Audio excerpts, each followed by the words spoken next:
ಮಾಡಬೇಕಂತೇಳಿ ತಮ್ಮ ಮೂಲಕ ಈ ಪ್ರತಿಭಟನೆ ಮೂಲಕ ರಾಜ್ಯಕ್ಕೆ ಕೇಂದ್ರಕ್ಕೆ ಇವತ್ತು ಮನವಿಯನ್ನು ಮಾಡಿ ನನ್ನ 4 ಮಾತು ವಿರಾಮ ಹೇಳ್ತಿದ್ದೆ. ಇವತ್ತು ಆತ್ಮೀಯ ಬಜೆಟ್ ಮಂಡನೆ ಮಾಡತಕ್ಕಂಥ ಸಂದರ್ಭದಲ್ಲಿ ಇಡೀ ನಮ್ಮ ಕರ್ನಾಟಕದ ಜನ ಮಾನ್ಯ ಪ್ರಧಾನಮಂತ್ರಿಗಳ ಮೇಲೆ ಬಹಳಷ್ಟು ವಿಶ್ವಾಸವನ್ನು ಇಟ್ಕೊಂಡಿದ್ದಾರೆ.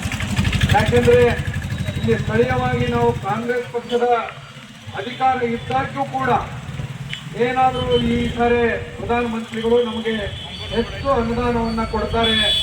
ಯಾಕೆಂದ್ರೆ ಈಗಾಗಲೇ ಘೋಷಣೆ ಮಾಡಿರ್ತಕ್ಕಂಥ 5,300 ಕೋಟಿ ಭದ್ರಾ ಯೋಜನೆ ಆ ಹಣವನ್ನು ಮುಂದುವರಿಸಿದ್ದಿಲ್ಲ, ಸಾಕಾಗಿತ್ತು ನಮಗೆ, ಅದನ್ನು ಮಾಡಲಿಲ್ಲ. ಮತ್ತು ನಾವು ಬಹುದಿನಗಳ ಬೇಡಿಕೆ ಕೃಷ್ಣಾ ಮೇಲ್ದಂಡೆ ಯೋಜನೆಯನ್ನ ರಾಷ್ಟ್ರೀಯ ಯೋಜನೆಯಾಗಿ ಮಾಡ್ರಿ ಅಂತ ಹೇಳಿ ಅದಕ್ಕೂ ಕೂಡ ಹೋರಾಟ ಮಾಡ್ತಾ ಇದ್ದೇವೆ, ಅದನ್ನು ಕೂಡ ಮಾಡಿಲ್ಲ. ಇವತ್ತು ಅವರು ಕೇಂದ್ರ ಸರ್ಕಾರದ ಸನ್ಮಾನ್ಯ ಪ್ರಧಾನಮಂತ್ರಿಗಳು ಇವತ್ತು ಕರ್ನಾಟಕವನ್ನ ಪೂರ್ಣವಾಗಿ ಮುಗಿಸಬೇಕು ಅನ್ನೋ ಉದ್ದೇಶದಿಂದ 1 ರೂಪಾಯಿಯನ್ನ ಹೊಸದಾಗಿ ಇವತ್ತು ಮಂಜೂರು ಮಾಡಿಲ್ಲ. ನಾವು ಚುನಾವಣೆ ಪೂರ್ವದಲ್ಲಿ ನಮ್ಮ ಸನ್ಮಾನ್ಯ ಮುಖ್ಯಮಂತ್ರಿಗಳು ಮತ್ತು ರಾಜ್ಯಾಧ್ಯಕ್ಷರು ವೋಟ್ ಹಾಕ್ಬೇಡ್ರಿ ಬಿಜೆಪಿಗೆ, ಅವ್ರು ನಮಗೆ ಚೊಂಬು ಕೊಡ್ತಾರ ಅಂತೇಳಿ ಚೊಂಬು ತೋರಿಸಿದ್ವಿ ನಾವು. ಕೊನೆಗೆ ಆ ಚೊಂಬೆ ನಮಗೆ ಗಟ್ಟಿ ಆಗಿಬಿಡ್ತೀವಿ ಈಗ. ಯಾಕಂದ್ರ ನಾವು ಮೊದಲೇ ಹೇಳಿದ್ರೆ ಜನ ನಮ್ಮ ಮಾತು ಕೇಳಲಿಲ್ಲ. ಏನೋ ಅವರ ಆತ್ಮವಿಶ್ವಾಸದಿಂದ ಅವರು ಬಿಜೆಪಿಗೆ ಹೆಚ್ಚು ಮತಗಳನ್ನು ಕೊಟ್ಟು 19 ಸ್ಥಾನಗಳನ್ನು ಗೆಲ್ಲಿಸ್ತಕ್ಕಂಥ ಕೆಲಸವನ್ನ ಮಾಡಿದ್ರು. ಬಂಧುಗಳೇ, ಇವತ್ತು ನಾವು ಈ ಚಂಬನ್ನ ನಂಬಿಕೊಂಡು ಕುಂದ್ರಂತ ಪರಿಸ್ಥಿತಿ ನಮ್ಮಷ್ಟಕ್ಕೆ ನಾವೇ ನಮ್ಮ ಕಾಲ ಮೇಲೆ ನಾವು ಕಲ್ಲನ್ನ ಹಾಕಿಕೊಟ್ಟಿದ್ದೇವೆ. ಅದಕ್ಕಾಗಿ ಮುಂದಿನ ದಿನಮಾನದಲ್ಲಿ ಬೇರೆ ಬೇರೆ ರೀತಿಯ ಹೋರಾಟವನ್ನ ಮಾಡೋಣ. ಮನೆಗೆ ಕಳಿಸಿ ಹೋಗ್ತಾರ. ಅದಕ್ಕೆ ಇವತ್ತಾದ್ರೂ ಈ ಕರ್ನಾಟಕದ ಜನ ತಿಳ್ಕೊಳ್ಬೇಕು. ನಮ್ಮ ಪ್ರತಿಭಟನೆಯನ್ನು ಯಶಸ್ವಿಗೊಳಿಸಿದಂತ ಎಲ್ಲ ಯಾವತ್ತೂ ಪಕ್ಷದ ನಾಯಕರುಗಳಿಗೆ, ಕಾರ್ಯಕರ್ತರಿಗೆ, ಪದಾಧಿಕಾರಿಗಳಿಗೆ ಅಭಿನಂದನೆಗಳು. ಅದೇ ರೀತಿಗೆ ಪತ್ರಕರ್ತ ಕುಟುಂಬಗೋಸ್ಕರ ಧನ್ಯವಾದ ಅರ್ಪಿಸಿ ಈ ಕಾರ್ಯಕ್ರಮವನ್ನು ಜೈ ಹಿಂದ್, ಜೈ ಕಾಂಗ್ರೆಸ್.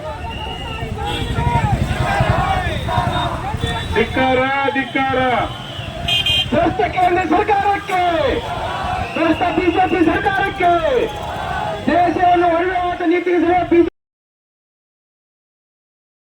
ಇವತ್ತು ನೀವು ನೋಡ್ತಾ ಇದ್ದೀರಿ. ಇವತ್ತೇನು ನಾನೇ ಸುಪ್ರೀಂ ಅಂತಕ್ಕಂಥ ಆಡಳಿತವನ್ನು ಮಾಡತಕ್ಕಂಥ ನರೇಂದ್ರ ಮೋದಿಯವರು ಮುಂದಿನ ದಿನಮಾನಗಳಲ್ಲಿ ಈಗಾಗಲೇ ದೇಶದಲ್ಲಿ ಗೊತ್ತಾಗ್ತಾ ಇದೆ. ಇವತ್ತು ಮೋದಿ ಅವರ ಸರ್ಕಾರ ಕೇವಲ 1 ವರ್ಷ ಮಾತ್ರ ಇವತ್ತು ಸದೃಢವಾಗಿರ್ತದೆ. ಅಲ್ಲಿ ಅನೇಕ ಸಮಸ್ಯೆಗಳು ಇವತ್ತು ಇಂಡಿಯಾನಲ್ಲಿ ಇದಾವೆ ಅಂತಕ್ಕಂಥದ್ದು ಇವತ್ತು ದೇಶದ ಜನರಿಗೆ ತಿಳಿದಿರ್ತಕ್ಕಂಥ ವಿಚಾರವಾಗಿದೆ. ಹಾಗಾಗಿ ಇವತ್ತೇನು ಕೇಂದ್ರ ಸರ್ಕಾರ ನಮ್ಮ ರಾಜ್ಯಕ್ಕೆ ಅನ್ಯಾಯ ಮಾಡಿದೆ, ಇವತ್ತು ರೈಲ್ವೆದಲ್ಲಿ, ನೀರಾವರಿಯಲ್ಲಿ, ರಸ್ತೆಗಳಲ್ಲಿ ಇವತ್ತು ಯಾವುದರಲ್ಲೂ ಕೂಡ ಬಜೆಟ್ ಅನ್ನು ಕೊಡ್ಲಿಕ್ಕೆ ಆಗಲಿಲ್ಲ. ಇವತ್ತು ಕೇಂದ್ರ ಸರ್ಕಾರ ಇವತ್ತು 9 ದಿನ ಸದನ ನಡೆದ್ರೆ ಇವತ್ತು ರಾಜ್ಯದ ನಾಯಕರುಗಳು ಇವತ್ತು ಇವತ್ತು ಪರಿಶಿಷ್ಟ ಪಂಗಡ ಮತ್ತು ಮೂಡದ ಹಿಡ್ಕೊಂಡು ಇವತ್ತು ಅನೇಕ ಕಡೆಗಳಲ್ಲಿ ಮಳೆ ಯಥೇಚ್ಛವಾಗಿದೆ, ಫ್ಲಡ್ ಇದೆ.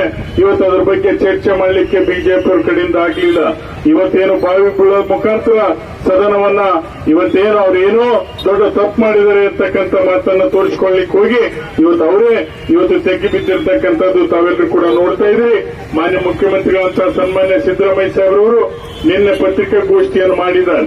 ಇವತ್ತು ಸಂಪೂರ್ಣವಾಗಿರ್ತಕ್ಕಂಥ ಮೂಢ ವಿಚಾರವನ್ನ ಇವತ್ತು ರಾಜ್ಯದ ಜನರಿಗೆ ಇವತ್ತು ತೆರೆದಿರ್ತಕ್ಕಂಥ ಕೆಲಸವನ್ನು ಮಾಡಿದ್ದಾರೆ.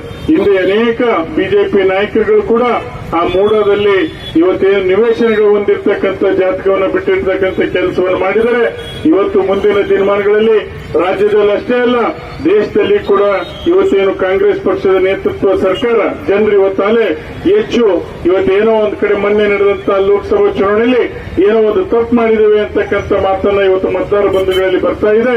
ಇವತ್ತು ಮೋದಿ ಅವರ ಡಿಕ್ಟೇಟರ್ಶಿಪ್ ಏನಿದೆ ಇವತ್ತು ಅದನ್ನ ತಗ್ಗಿಸಲಿಕ್ಕೆ ಇವತ್ತು ದೇಶದ ಜನರು ಕೂಡ ಸನ್ನದ್ಧರಾಗಿದ್ದಾರೆ ಅಂತಕ್ಕಂಥ ಮಾತನ್ನ ಇಲ್ಲಿ ಹೇಳಲಿಕ್ಕೆ ಬಯಸಿ ಇವತ್ತು ಏನು ಜಿಲ್ಲೆಯಾದ್ಯಂತ ಅಷ್ಟೇ ಅಲ್ಲ, ರಾಜ್ಯಾದ್ಯಂತ ಅಷ್ಟೇ ಅಲ್ಲ, ಇವತ್ತು ಕೇಂದ್ರದಲ್ಲಿ ಕೂಡ ನಮ್ಮ ಪಕ್ಷದ ನೇತೃತ್ವದ ಸರ್ಕಾರ ಇವತ್ತು ಹೋರಾಟವನ್ನ ಈ ಒಂದು ಕೇಂದ್ರ ಸರ್ಕಾರದ ವಿರುದ್ಧ ಮಾಡ್ತದೆ ಅಂತಕ್ಕಂಥ ಮಾತನ್ನು ಹೇಳಿ ಇಲ್ಲಿ ಪಾಲ್ಗೊಂಡಿರ್ತಕ್ಕಂಥ ಎಲ್ಲ ಕಾಂಗ್ರೆಸ್ನ ಹಿರಿಯ ಮುಖಂಡರುಗಳು, ಜಿಲ್ಲೆಯ ಎಲ್ಲ GST ಕಲೆಕ್ಟ್ ಆಗ್ತಾ ಇರೋದು ಕೇಂದ್ರ ಸರ್ಕಾರಕ್ಕೆ, ಅದರಲ್ಲಿ 2ನೇ ಸ್ಥಾನದಲ್ಲಿ ಕರ್ನಾಟಕ ರಾಜ್ಯ ಇದೆ. ಅಷ್ಟು ಟ್ಯಾಕ್ಸ್ ಕೂಡ ಕೇಂದ್ರ ಕಲೆಕ್ಟ್ ಆದರೂ ಕೂಡ ಕೇಂದ್ರ ಸರ್ಕಾರದ ಮೊನ್ನೆ ಬಜೆಟ್ ನಲ್ಲಿ ಇವತ್ತು 2 ರಾಜ್ಯಗಳಿಗೆ ಇವತ್ತು ಅಧಿಕಾರ ಬಚಾವ್ ಬಜೆಟ್ ಅಂತೆ ಮೊನ್ನೆ ನಾವೆಲ್ಲರೂ ಕೂಡ ಹೋರಾಟವನ್ನು ಮಾಡಿದ್ವಿ. ತಮ್ಮ ಅಧಿಕಾರವನ್ನು ಉಳಿಸಿಕೊಳ್ಳೋಕ್ಕೋಸ್ಕರ ಮತ್ತು ಬಿಹಾರಕ್ಕೆ ಮತ್ತು ಆಂಧ್ರ ಪ್ರದೇಶಕ್ಕೆ ಅವರ ಅಧಿಕಾರ ಉಳಿಸಿಕೊಳ್ಳಿ, ಆ ರಾಜ್ಯಗಳಿಗೆ ಕೂಡ ಅನುದಾನವನ್ನು ಕೊಡಲಿ. ಅದೇ ರೀತಿಯಾಗಿ ಕರ್ನಾಟಕ ಕೂಡ ಸಮಪಾಲು ಬರಬೇಕಾಗಿತ್ತು. ಅದರ ಮಲತಾರಿ ಧೋರಣೆಯನ್ನು ತೋರಿ ಇವತ್ತು ಕರ್ನಾಟಕಕ್ಕೆ ಬಹಳಷ್ಟು ಅನ್ಯಾಯವನ್ನು ಮಾಡಿದ್ದಾರೆ. ಇವತ್ತು ನೀರಾವರಿ ಯೋಜನೆಯಲ್ಲಿ ಇವತ್ತು ಆಲ್ಮಟ್ಟಿ ಡ್ಯಾಮ್ ಎತ್ತಿಸುವ ಮೂಲಕ ಇನ್ನು ಲಕ್ಷಾಂತರ ಕಡೆ ನೀರಾವರಿ ಆಗಬೇಕಾಗಿದೆ, ಕೃಷ್ಣಾ ಬಿ ಸ್ಕೀಮ್ ಆಗಬೇಕಾಗಿದೆ. ಇವತ್ತು ರಾಜ್ಯದಲ್ಲಿ ಅನೇಕ ಕಡೆ ಇವತ್ತು ಆಕ್ಸಿಡೆಂಟ್ಸ್ ಆಗ್ತಾ ಇದಾವೆ. ಇವತ್ತು SHಗಳು NH ಆಗಿ ಅವಕ್ಕೆ ಅನುದಾನವನ್ನು ಕೊಡುವಂತ ಕೆಲಸವನ್ನು ಕೂಡ ಕೇಂದ್ರ ಸರ್ಕಾರ ಮಾಡಬೇಕಾಗಿತ್ತು. ನಾವು ಬಹಳಷ್ಟು ಮನವಿಯನ್ನು ಮಾಡಿದ್ವಿ. ಇವತ್ತು ಕಾರಿಡಾರ್ಗಳನ್ನು ಮಾಡಬೇಕಾಗಿತ್ತು, ಇಂಡಸ್ಟ್ರಿ ಡೆವಲಪ್ ಆಗಬೇಕಾಗಿತ್ತು, ರೈಲ್ವೆ ಲೈನ್ ಡೆವಲಪ್ ಆಗಬೇಕಾಗಿತ್ತು. ಅದರ ಕೇಂದ್ರ ಸರ್ಕಾರದ ಬಜೆಟ್ ನಲ್ಲಿ ಕರ್ನಾಟಕದ ಒಂದೇ ಒಂದು ಸರಿ ಕೂಡ ಹೆಸರು ಪ್ರಸ್ತಾಪವನ್ನು ಮಾಡಲಿಲ್ಲ. ನಾವು ಇದನ್ನು ವಿರೋಧ ಮಾಡಿದ್ದೇವೆ.